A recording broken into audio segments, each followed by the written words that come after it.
ఎస్టీపీలు పనిచేస్తే నేను స్వయంగా చూసిన ఎస్టీపీలు ఎక్కడ పనిచేస్తలేవు చక్కగా. ఎస్టీపీలు పనిచేయకపోతే ఏమైతుందో మీరు చూస్తూ ఉంటారు దయచేసి. ఆ కేర్ తీసుకోండి. మూడో సూచన ఏంటంటే ఇలా డ్రింకింగ్ వాటర్ సేమ్ థింగ్. మీరు 30 ఇప్పుడు హైబ్రిడ్స్ ఉన్నది. మీరు 30 అంతస్తులు ఇస్తున్నారు. అక్కడ వేసే పైపులు అయితే వాటర్ కనెక్షన్ మీకు సేమ్ ఉంటుంది. ఎంత ప్రాబ్లం వస్తే మీరు ఒకసారి చూడండి. పర్మిషన్లు ఇచ్చేటప్పుడు ఆలోచించుకొని ఇవ్వాలి. రెండవది ఒకవేళ ఇస్తే కనుక వాడికి ప్రత్యామ్నాయ డ్రైనేజ్ పైపులను కానీ ప్రత్యామ్నాయ డ్రింకింగ్ వాటర్ కనుక ఇవ్వకపోతే పాత కనెక్షన్లకు ప్రెషర్ రాక ఈ కొత్త కట్టినోళ్ళు ఈ డబ్బులు ఉన్న వాళ్ళు ఏం చేస్తారు, మేనేజ్ చేసుకొని ఎక్కువ పైపులు వేసుకునే ఆస్కారం ఉండదు, వాళ్ళు పైరేజ్ చేసుకునే ఆస్కారం ఉంది. కాబట్టి సామాన్య బస్తీలలో ఉండే జనానికి నల్లా నీళ్ళు ప్రెషర్తో రాకపోతే ఇబ్బంది పడే ఆస్కారం ఉంటుంది. కాబట్టి అల్టిమేట్ విక్టిమైజ్ అయ్యేది పేదవాళ్ళు. కాబట్టి ఇగో ఈ నీళ్ల పైపులు అనే విషయంలో కొంత మీరు జాగ్రత్త తీసుకోమని చెప్పి నేను మూడో సూచన చేస్తున్నాను. నాలుగో సూచన ఏంటంటే ఇవాళ మొన్న కన్నడ గారు చెప్పిండ్రు 80% పూటికలు అయిపోయినాయని చెప్తున్నారు. నిరంతరంగా నేను మొన్న పోయి చూసి ఒక ఫోటో కూడా పంపించిన. మీరు స్ట్రాంగ్ వాటర్ డ్రైన్స్ అలానే మనం ఈ డ్రైన్ కూడా పోతా ఉంది, అది డంపింగ్ యార్డ్ లెక్క మారిపోయింది. మీకు అనేక దిక్కులు అవి ఎట్లా ఉన్నాయి. మీరు ఒక 4-5 మంచి పనులు చేసారు. ఏంటిది, పిల్లలు పడకుండాను పెద్దవాళ్ళు పడకుండాను మీరు లింక్ జాయిలు వేసిండ్రు. అప్పుడప్పుడు పొంగినప్పుడు ఏమవుతుందంటే ఈ లింక్ జాయిలలో మొత్తం చెత్త అంతా పేరుకపోయి మొత్తం వాటర్ బ్లాక్ అయిపోయి వెనుకకు దాన్ని కాలనీ. నేను ఒక్కటేమంటున్నా అంటే మన జిహెచ్ఎంసీ ఖర్చు పెట్టే డబ్బు ప్రికాషన్ మీదలో 100 కోట్లు అయితే వరదలు వస్తే మునిగిపోయేటువంటి ఆస్తి 1000 కోట్లు ఉంటుంది. గుర్తుపెట్టుకోండి. ఒక్కొక్క ఇల్లు ఒకసారి మునిగిపోతే మీరు ఎవరైనా గుర్తుపెట్టుకోండి, పెద్దలు మునిగిపోరు ఎప్పుడైనా బాగా గుర్తుపెట్టుకోండి. ఎవరు కింద లో లెవెల్లో కట్టుకుని ఉంటారు, బస్తీలు పేదవాళ్ళ అడ్డాలకే నీళ్ళు వచ్చే ఆస్కారం ఉంటుంది.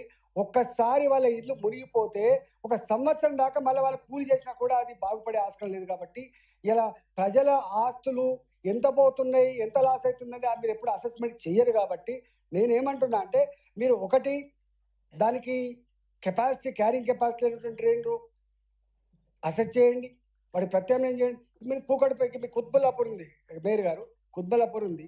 ఎంత దారుణం అంటే అర్థాలు వరదల్లాని సందర్భం లేదు. మీరు రోజు వార్తలు ఇంటనే ఉంటారు. బంజారాస్గా ప్రాబ్లం లేదు, ఎందుకంటే అది ఎత్తుపాలంటే ఎవరికా అంటే ఇగో ఈ లోన్ లెవెల్లో ఉండడం వచ్చే ఆస్కారం ఉంటుంది. కాబట్టి నేను మీకు సూచన చేస్తా ఉన్నా, డ్రైనేజ్ విషయంలో ముఖ్యమంత్రి గారితో మేయర్ గారు మీరు మాట్లాడి, ఎందుకంటే ముఖ్యమంత్రి గారు కూడా మల్కాయికి ఒకసారి పార్లమెంట్కు రిప్రజెంట్ చేసి ఉన్నాడు. కాబట్టి నేను ఒక ఎగ్జాంపుల్ చెప్తే ఈ కాలంలో ఉందా అంటారు.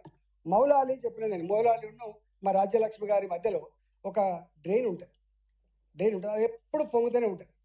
మేడం, ఆ ఇంటికి కార్లు పోవు, ఆ ఇంటికి స్కూటర్లు పోవు, ఆ ఇల్లు చుట్టూ సందు లేకుండా కాంపౌండ్ వాళ్ళు కడతారు. ఆ కాంపౌండ్ వాళ్ళ హైట్ 6 ఫీట్లు 7 ఫీట్లు ఉంటుంది. వాటికి ఒక 4-5-6 మెట్లెక్కి గొడ దిగాలి, మళ్ళీ 5-6 మెట్లెక్కి బయటికి పోవాలి. నేను దీన్ దయాళ్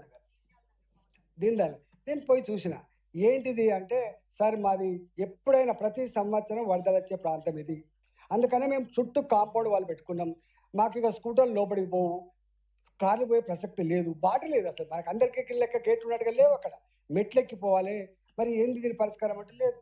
మేము మొత్తం కాలం తిరిగి దిగి ఏదో కొంచెం చేసినాం కానీ ప్రత్యామ్నాయం కాదు.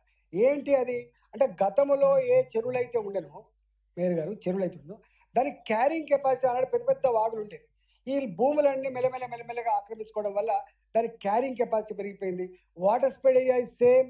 వర్షం పడ్డప్పుడు ఎంత ఏరియా నుంచి అయితే వాటర్ రావని అవన్నీ వస్తూనే ఉంటాయి. కాబట్టి తగ్గట్టుగా లేకపోవడం వల్ల వచ్చే సమస్య ఎక్కడైతే మీరు ఐడెంటిఫై చేస్తారో దానికి అక్కడ మనకి ఇప్పుడు స్ట్రాటజిక్ నాలా డెవలప్మెంట్ ప్రోగ్రామ్ పెట్టింది. మీరు బ్రహ్మాండంగా ఉంది, కాదంటలేదు. దాన్ని ఏం చేయండి, కొంచెం పైనుంచి ట్యాప్ చేసి ఇంకో డైవర్షన్ చేయండి రోడ్లకి.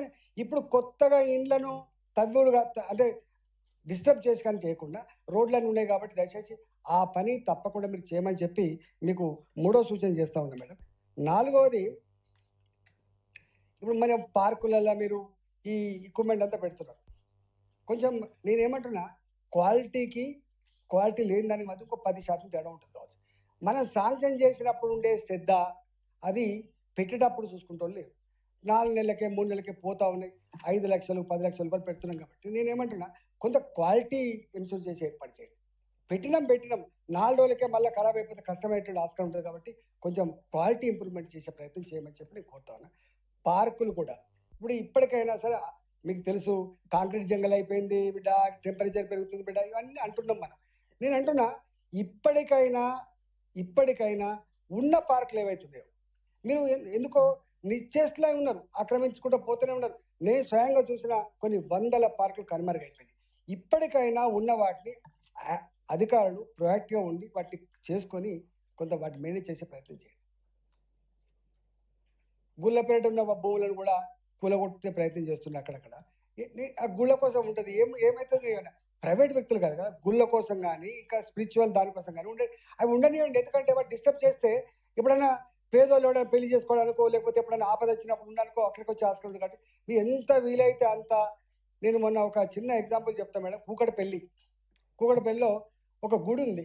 గుడికి 500 గజాల జాగా ఉంది. దాని పక్క పంట ఒక 200 గజాల జాగా ఉంది. వాళ్ళు ఏం కోరిందంటే ఈ 200 జాగాలు కూడా మాకు ఇవ్వమని. ఆ 200 జాగాలో ఒక రేకుల షెడ్ వేసుకుంటే టెంపుల్ వాళ్ళు దాన్ని కూలగొట్టిపోయారు. ఎవరు ఆ సంస్థ ఎవరు, హైడ్రా కాదు, వాళ్ళు హౌసింగ్ బోర్డులు కావచ్చు. నేనేమంటున్నా అంటే హౌసింగ్ బోర్డుతో కూడా మీరు కోఆర్డినేట్ చేసుకొని ఎక్కడెక్కడైతే ఇట్లాంటి భూములు ఉన్నాయో కనీసం ఎక్కడ మనకి ఏం లేకుండా పోయి మీరు కూకటపల్లి ఒకసారి పోయి చూడండి. అసలు సైకిల్ కూడా పోయిన పరిస్థితి ఉన్నది, సైకిల్ కూడా పోయిన పరిస్థితి. కాబట్టి దయచేసి అట్లాంటి గుళ్ళకు పక్కపండు ఉండే భూములు కానీ పార్కులకు పక్కపండు ఉండే భూములు కానీ డిజిగ్నేటెడ్ ఈ పార్కుల ల్యాండ్ కానీ కాపాడమని చెప్పి మేము కోరుతున్నాను. తర్వాత కోఆర్డినేషన్ లేదు మనకు. ఇప్పుడు మీ హెచ్ఎండబ్ల్యూ ఉంది, వాళ్ళ మీద అంటే మన మీద అంటున్నాం, మన మీద అంటే వాళ్ళ మీద అంటున్నాం. ఎట్లా చేసి కోఆర్డినేషన్ చేసుకుని చేయండి. నేను మొన్న ఒక 2 times నేను ఒక మీటింగ్ పెట్టా. అప్పుడు ఇల్లంబర్తి గారు ఉండే రైల్వేస్ వచ్చాను. మీరు ఎప్పుడైనా చూసిందో లేదో, ఈ మధ్య కాలంలో రైళ్ల స్పీడ్ పెరిగింది, రైళ్ల ఫ్రీక్వెన్సీ పెరిగింది. ఈవెన్ చాలామంది తెలియకుండానే నేను లోకల్ చూస్తూ ఉన్నా, చాలామంది చచ్చిపోతున్నారు. ఆ ఫోటోలు అవన్నీ నేను పెడతా. నేను ఏం ప్రపోజ్ చేసినా, నేను రైల్వే మంత్రి గారిని 2 సార్లు మీటింగ్ పెట్టా. అయ్యా